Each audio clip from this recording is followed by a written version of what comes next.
రాష్ట్ర వ్యాప్తంగా గణేష్ నిమజ్జనం కొనసాగుతోంది. కరీంనగర్ జిల్లాలో సాయంత్రం గణపతుల నిమజ్జనోత్సవాన్ని వైభవంగా నిర్వహించేందుకు ఉత్సవ కమిటీ అన్ని ఏర్పాట్లు పూర్తి చేసింది.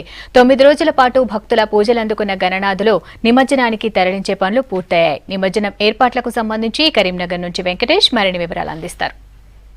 9 రోజుల పాటు భక్తులతో పూజలు అందుకున్న గణనాథునికి నేడు కరీంనగర్ జిల్లాలో వీడ్కోలు పలకన్నారు. గణేష్ నిమజ్జనం కోసం కరీంనగర్ జిల్లాలో పెద్ద ఎత్తున ఏర్పాట్లు చేశారు. మనం ప్రజెంట్ నిమజ్జన కార్యక్రమానికి వేదికైన మానకొండూరు చెరువు వద్ద ఉన్నాం. కరీంనగర్ జిల్లా కేంద్రంతో పాటు ఇటు మానకొండూరు ఈ చుట్టుపక్కల ప్రాంతాల నుంచి కూడా ఇదే చెరువులోకి నిమజ్జనానికి ఈరోజు సాయంత్రం నుంచి కూడా గణనాథులు తరలిరానున్నారు. దీనికోసం పెద్ద ఎత్తున ఏర్పాటు చేశారు. ముఖ్యంగా భక్తులకు వినాయక నిమజ్జనానికి వచ్చే వారికి ఎలాంటి అసౌకర్యాలు కలగకుండా ఇక్కడ పెద్ద పెద్ద బార్గేట్లతోటి ఏర్పాటు చేశారు. అదేవిధంగా వినాయకుల సంఖ్య ఎక్కువగా ఉండడంతో మానకొండూరు చెరువే కాదు, మానకొండూరు చెరువుతో పాటు కరీంనగర్కు సమీపంలో ఉన్న కొత్తపల్లి ప్రధాన చెరువు ఊర చెరువు ఉంది, అక్కడ కూడా నిమజ్జనానికి ఏర్పాటు చేస్తున్నారు. అదేవిధంగా చింతకుంట కరీంనగర్కు ఒక కోసను మరో చివరిలో ఉండే చింతకుంట కెనాల్, కాకతీయ కెనాల్ ఏదైతుందో ఆ ప్రధాన కాలువలో కూడా నీళ్లున్నాయి, అక్కడ కూడా నిమజ్జనానికి ఏర్పాటు చేశారు. అదేవిధంగా తిమ్మాపూర్ కాలువలో కూడా వినాయక నిమజ్జనాలు జరుగుతాయి. ఈ మూడు ముఖ్యంగా మానకొండూరు చెరువుతో పాటు మిగతా 3 చోట్ల ఏవైతే ఇప్పుడు మనం చెప్పుకున్నామో కొత్తపల్లి చెరువు, తర్వాత చింతకుంట కెనాలు, తర్వాత తిమ్మాపూర్ కెనాల్లో కూడా వినాయక నిమజ్జనాలు జరుగుతాయి. ఈ వినాయక నిమజ్జనాల కోసం అక్కడ కూడా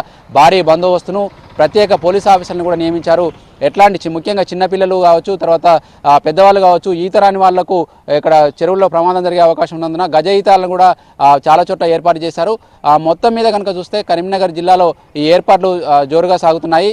వినాయక నిమజ్జనాన్ని సులభంగా చేసేందుకు భారీ క్రేన్లను 3 భారీ క్రేన్లను కూడా ఇక్కడ ఏర్పాటు చేసిన దృశ్యాలు మనం చూడవచ్చు. ఈ 3 భారీ క్రేన్ల ద్వారా కరీంనగర్ నుంచి వచ్చే ప్రతి వినాయకుని కూడా ఎలాంటి అవాంతరం లేకుండా ఈ చెరువులో నిమజ్జనం చేస్తారు.